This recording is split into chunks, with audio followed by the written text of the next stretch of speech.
There is a machine humming beneath the global economy, silent, unseen, and brutally efficient. And the forbidden truth is this: the 1% don't make money, they manufacture it. The foundational lie fed to the masses is simple, elegant, and deadly. Money comes from labor. Work hard, save, buy a house, trust the system. But this belief is the first chamber of the architecture that traps billions. Most people never question why those who work the hardest often earn the least, or why the system rewards predictability instead of intelligence. The deception is not that effort doesn't matter. It's that the system was never built to multiply effort. It was built to multiply ownership. The middle class lives inside a loop. Wake, work, spend, borrow, repeat. A perfectly engineered engine, just not for them. Here is the truth nobody wants you to acknowledge. The economy is not a marketplace. It's a machine. And in this machine, labor is fuel, but ownership is the engine. To the 99%, the machine looks random, chaotic, fair even. To the 1%, it's gears, levers, and predictable outputs.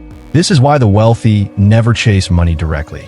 They chase control of the structures that generate it. The deception is powerful because it feels moral. But morality is rarely the blueprint of power. To understand how wealth is manufactured, not earned, you must study the original architects of the invisible engine, the Medici family. 5 centuries ago, they discovered a code hidden inside the financial world. Not banking, not interest, not gold, leverage. The Medicis realized something revolutionary.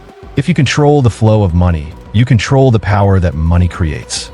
They built a network of deposits, loans, and credit instruments that functioned like early algorithms.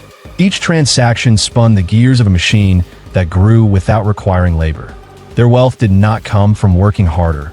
It came from owning the architecture of the system itself. Fast forward to today, and the archetype is everywhere. Rockefeller didn't chase oil. He built the infrastructure to refine and distribute it. Musk didn't chase cars. He built an ecosystem of energy, data, and influence. BlackRock doesn't chase stocks. It owns the system that decides where the stocks flow. In every age, the elite follow the same pattern. They find the invisible mechanism behind a market, and they become it. As gatekeeper, this is the archetype, the engine builder, not the worker, not the consumer, not even the investor, but the one who owns the structure everything else depends on. Here is the command the elite live by. Do not participate in the machine. Redesign the part of it that feeds you.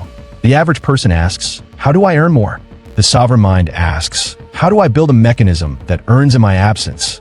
This is the mindset shift that separates the wealthy from the world. They think in architecture, not actions. Systems, not tasks. Control points, not outcomes. You cannot become wealthy by playing the game. You become wealthy by owning a piece of the game board. For you, this means something simple but radical. Your goal is not to hustle harder or even to get smarter. It's to identify where in your industry, your skill set, or your market there's a flow, and position yourself at the lever that directs that flow. The middle class thinks in terms of income. The 1% thinks in terms of engines. And an engine can be anything: a media pipeline, a distribution network, a licensing system, a software integration, a brand ecosystem, a capital structure, even a single idea that scales without you touching it. You become sovereign the moment you stop being fuel and start becoming architecture. The forbidden code is this: wealth is never the reward for effort. It is the output of a machine, an invisible engine built, owned, and guarded by those who understand its architecture. And the moment you stop chasing money and start building engines, you cease being part of the crowd. You become part of the 1%.